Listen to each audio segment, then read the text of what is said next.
वक्रतुंड महाकाय सूर्यकोटी समप्रभ निर्विघ्न पुरुमे देव सर्व काही सुसर्वता. सगळ्यांक म्हजो हार्दिक नमस्कार. म्हाका तुमकां एक गोंयची पवित्र आनी सुंदर परंपरा सांगपाक जाय. ती म्हणल्यार माटोली. गणेश चतुर्थीचो पवित्र उत्सव आमकां मोग, आनंद आनी एकजुटाय घेवन येता. ह्या उत्सवान माटोली एक विशेष आकर्षण आसा. प्रकृती, संस्कृती आनी भक्तीचो एक सुंदर मेल. माटोली म्हणजे कितें? घराचो मंडप प्राकृतीचो वस्तू घेवन सुंदर केलेलो.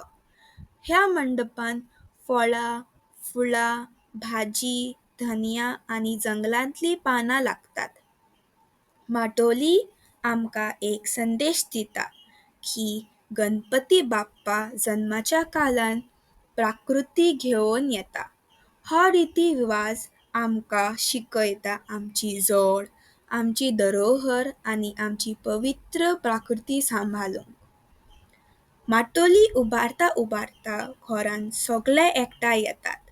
कोण फळ घेवन येता, कोण फुलां, कोण पानां, कोण सुकत भाजी. ह्या कामात एकवट आनी आनंद आसा. भुरग्यांक म्हूण ताचेर एक बरें शिकप मेळटा. फळ आनी भाजी कितें, तांचें मोल कितें आनी आमची संस्कृती कितें. माटोली फकत एक सजावट न्हय, ती आमकां एक भाव, एक सांस्कृतिक बंधन आनी एक पवित्र उत्सवाचो जोड दिता. आयज काल शारांत माटोली लावपाक थोडी कठीण जाता.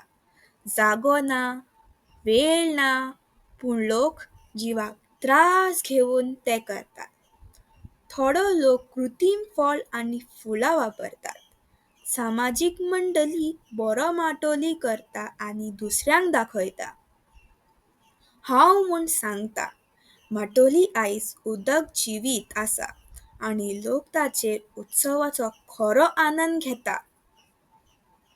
माटोली केवल एक उत्सवाची सजावट न्हय, ती गोंयची संस्कृती, आमची भक्ती आनी प्रकृती सांबाळून दिता.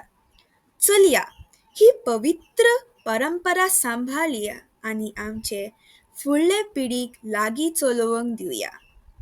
गणपती बाप्पा मोरया. मंगलमूर्ती मोरया.